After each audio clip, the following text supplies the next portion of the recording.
And you've just heard River by Outi Karhu, which is the second single taken from Oti's debut album, Let the Light In. And I'm joined by Oti now. Hello. Hello, hello. Nice to meet you.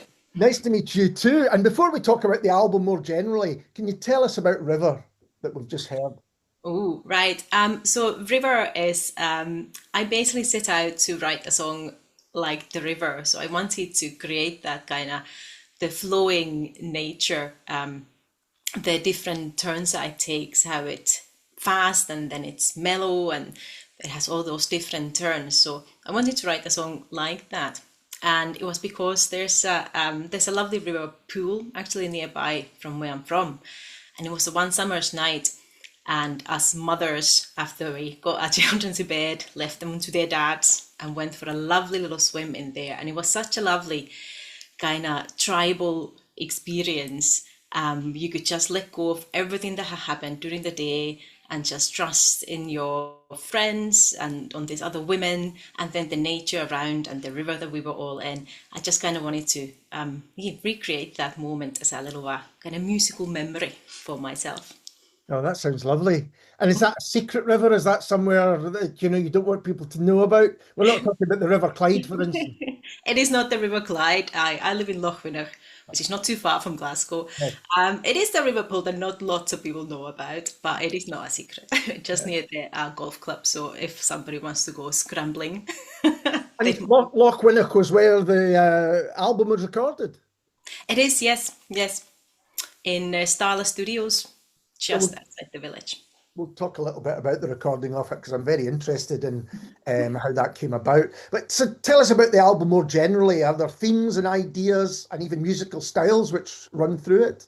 Well, it was about 2 years ago, a few years ago, I kind of realized that I got into a point in my life where I really, really needed to get all this music, this kind of creativity out there.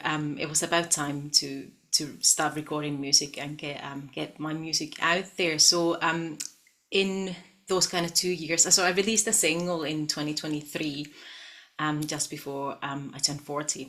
Released a single, and that was my kind of introduction into the songwriting world. And I then spent 2 years just kind of collecting these songs together. And they're all kind of, in general, kind of themed around nature and finding your place in the world and your insecurities and growing up and growing old and having children and these kind of experiences that I then pulled together. There's a description of it, which I absolutely loved, called Delicate Storybook. Yes. And actually, it put me in mind of I did a podcast recently with Donald Smith, who is the founder of the Scottish International Storytelling Festival. And I thought we spoke about the importance of storytelling. And is that something that's important to you? Absolutely. So when I was little, I was really into fairy tales. So I had a few good big thick fairy tale books and I would read them over and over and over again. So yes, I've always been kind of really interested and fascinated by that world and then like where those stories come from as well. And I think it's so interesting how many of the stories are the same. So really it's like the whole world is connected through these stories. So yes, I think I called it a kind of a storybook because they are kind of like lullabies and little stories. My songs, lullabies for adults. That's a lovely way of putting it. And I think you're right. I mean, one of my first memories of being read to was a little book of fairy tales that my dad had, and I can pretty much remember each and every one. But then as you begin to talk to other people as you get older, you realize that these stories, not just through Northern Europe, but globally, there are similar versions of them going on. Absolutely, absolutely. There's a song on the album called Shiver, which was the first single that I released as well, or the single I released. I re-recorded it for the album because I just wanted to add a little bit more magic into it that I wasn't able to do the first time around. But that song is based on a story from Kalevala, which is the Finnish national epoch. Epoch? I don't know if that's the right word. And it's the story of Aino. And she's a young maiden who, by a chance encounter, meets this man, an older man, in the woods, and she's been promised as a wife to the man, and she doesn't want to do this. But her mother doesn't doesn't agree with her, and her brother doesn't agree with her. So she then decides to go and join the maidens under the water. So she basically drowns herself, but then she turns into a fish. And later on, she comes back to torment the old man in the form of a fish, you know, like, haha, here I am, you couldn't get me. I'm just thinking, actually, that those fairy tales, which are often told as children or to children, but those themes kind of carry through, certainly in the Scottish ballad tradition, I'm presuming in songs in Finland as well, that, you know, that people sung about them and told them in more adult versions, as you're talking about adult versions. Yeah, absolutely. So that is a story that, you know, it's so well known throughout the world, you know, unfortunately. And how do you work on your songs then? How is it the same every time? It's really similar, I would say. I do get a lot of inspiration. I run and I walk a lot, so I am out in the nature a lot. Just me and my headphones, or just me and my thoughts, and that's how I usually get my kind of like initial idea. So like I think I want to write about this, or I'll get a little kind of melodic idea into my head, and then I sit down on the piano, and that's how the songs are usually created. So they start with just a little kind of musical idea that I then expand on the piano. So usually the kind of the harmonics of the song come first, and then the melody, and then eventually I'll write the lyrics. And the album itself is very rich musically. You've got some amazing musicians working on it. A I real know. super group, I would say. I think I've seen most. I've either spoken to most of them or seen them play live over the years. Who else is on it? Right, so I really lucked out. So all the people that I asked to play on the album said yes, and I was so delighted. So I have Outi Karhu on flute. She's absolutely phenomenal. Also, just released her own album not Mm. long ago. It's Um, amazing. I saw her play the launch night of it, and it was just sensational. mhm. So amazing, and she's such an amazing improviser as well. So it was one of the reasons I really wanted her, because I wanted lots of improvisation on the album as well. So I've got her on the flute. I've got Maya McAdam on violin. Although most people might know her as a harp player, she's a fantastic harpist as well, and a songwriter on her own right. I've got Joanne Stark on the cello. Again, she's just absolutely amazing. I think she's got a finger in quite a few Yeah. pies, actually. And I've got Signy Jakobsdottir on percussion. And again, just a total wizard. She was the last instrument that we recorded. It was a bit weird, or we kind of went this kind of roundabout odd way of doing the recording process. So she came in last, and it was just the sprinkling of magic that she put everywhere was just phenomenal. Yeah. Yeah, I mean, an incredible group of musicians. It does sound actually like a bit of a, I can imagine that being a wish list. Going, well, these are my number one choices. And they all said, yeah, okay. Absolutely, absolutely. I could not believe my luck. So how did you record it? You mentioned that the kind of percussion came last, which I think is quite unusual. Yeah, it was yeah. So the reason we did it that way, so I wanted to record my own piano, which is this guy here. Actually, I'm sitting Yeah. on my piano right now. I love my piano, so I wanted to record my own piano in the house. So thankfully, Stevie Coser, who was my album engineer, so he came over, mic'd it all up for me, basically said good luck and left. And I recorded my own piano, which was quite the experience. I'm not sure if I would do it again, because Right. you really realize how noisy the environment that you live in is when you're trying to do something that needs absolute silence. So I had drilling, I had dogs barking, I had I think I had a police car at one point, sirens. so so it took a little bit longer than I planned, but I was really happy with it. Though we got a really lovely sound out of it. And then we headed to Starla Studios, as we said earlier, to record a trio. So we did the flute, the violin, and cello together in the same room.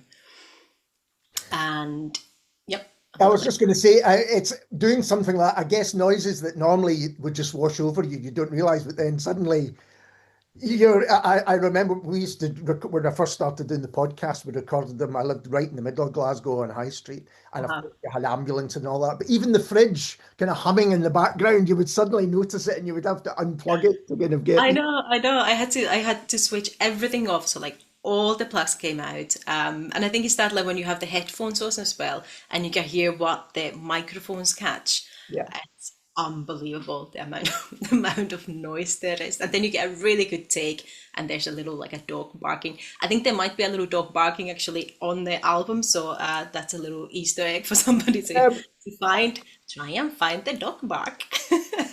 those ambient sounds can be. Oh yes, I meant to have that bird song on it. You know, that kind of outside. And you also, I think, worked with Lauren Gilmore and Audrey Tate at Nova Sound Studios. So what was their role? So they did the mixing and the mastering for me, and were just again like fantastic to work with. I'd met them briefly at one of these Henhus organized workshops, Hmm. and I just thought they were amazing. Like they had such a lovely energy, and the way they explained things, I thought everything made so much sense. So I thought like, well, if I could have two people to mix it, you know, I might as well be these guys. And again, they said yes. And with these songs, have you got plans to play them live? You may already have played them live, I don't know. So the album launch gig is or was on the 20th of November, depending on when this interview comes out. Yeah. So that is the kind of the big band gig that we're gonna do. It's at the Glasgow Art Club Yeah. in the centre of Glasgow, and that's a Thursday night.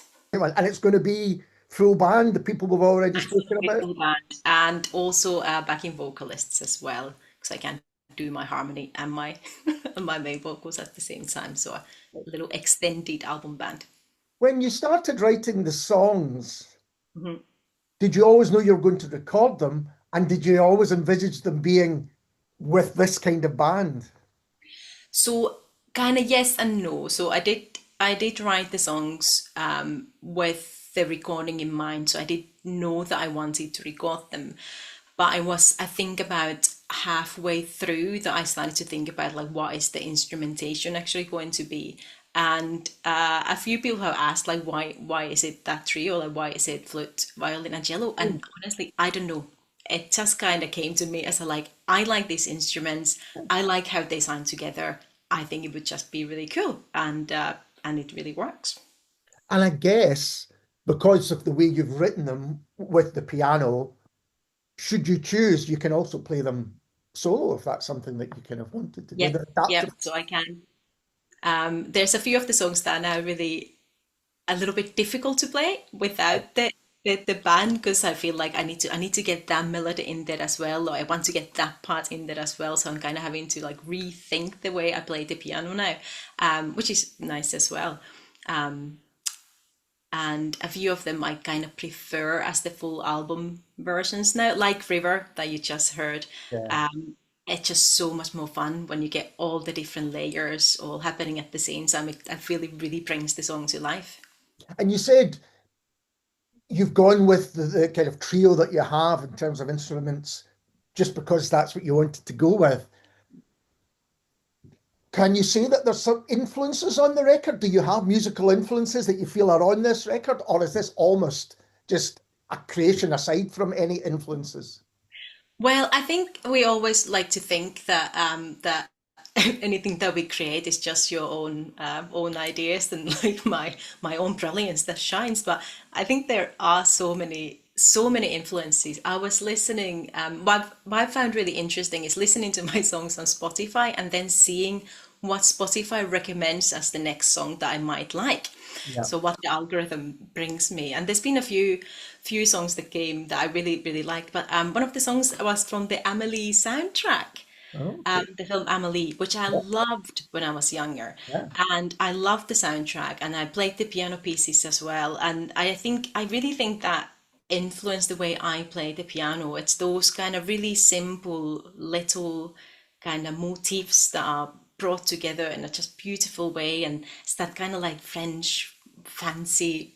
Just I love everything about it. So I can definitely hear that.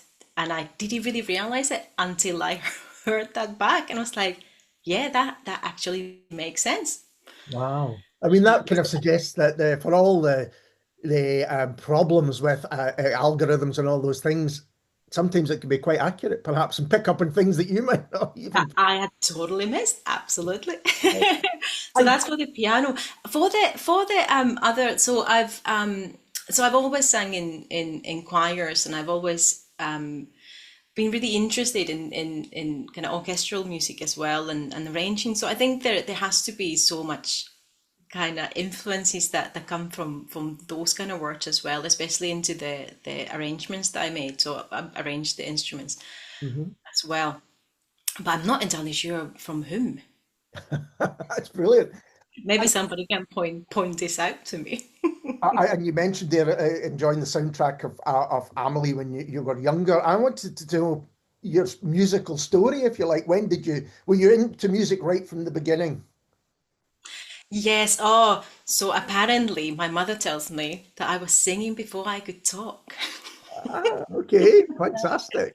So that's a wee story. But no, I did start to play piano when I was about 5 or 6 years old. So I played classical piano till I was about 18, I think 18, 19. And at that point, I kind of thought maybe I want to study singing instead. So I got into singing, and through singing, I think really got into jazz and pop and rock and folk and kind of other styles of music as well. That's interesting you say that because I think there is some jazz influence on the set of what I've heard of the album. Absolutely. There's one of the songs, "Don't Hesitate," that is really jazzy. I did borrow some of the chords from a well-known jazz standard, actually, or like for one bit of the song. So that is kind of most, I would say, harmonically ambitious of the songs. It has beautiful solos as well. That one from both Joanne and Dale Cheat. So yeah, check that one out. And did you study? That's what your area of study was music and singing in particular. Yes, so I then studied in a conservatory in Finland. I studied singing, kind of pop jazz singing. And then I did the applied music course at Strathclyde University when that was still a thing, Yeah. unfortunately not anymore. And in there I studied a little bit of orchestration as well, which was really cool. And yeah, that's about it. Oh, and then I did a master's in education at the RCS a few years ago. Oh, that's the conservatoire, isn't it? The RCS, Yeah. which is it's so many people we speak to on here have some connection with the conservatoire. It's Uh-huh. amazing. Uh-huh. And so this is, the debut album, isn't it? I don't think we've mentioned that. Yep, it's the debut album. And have you had any thoughts about what you might do? Are there other songs that have not yet kind of emerged? So no, I have been so busy promote like finishing the album and the promoting the album. So this is self-released, so I'm doing all the work myself, and it is quite a undertaking.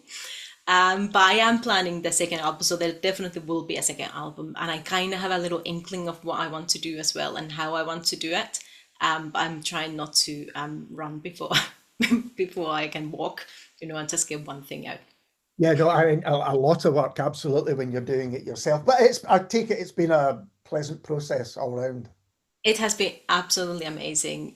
Just the being able to hear what you kind of always heard inside your head. Because when you play the songs on the piano and you sing them, like that's the one thing. But then I always knew there was that kind of little extra layer that I wanted in there. And in the studio, it was just magical, like hearing the girls play my songs in the way that I wanted them to be played, and like just the love and the care that they put into it. It was just beautiful. It was absolutely amazing. Yeah, and I think you can hear that absolutely throughout. And actually, this is quite rare, but people I've spoken to who are aware of your music and this album have said to me, unprompted, have you heard this? Have you heard of Outi?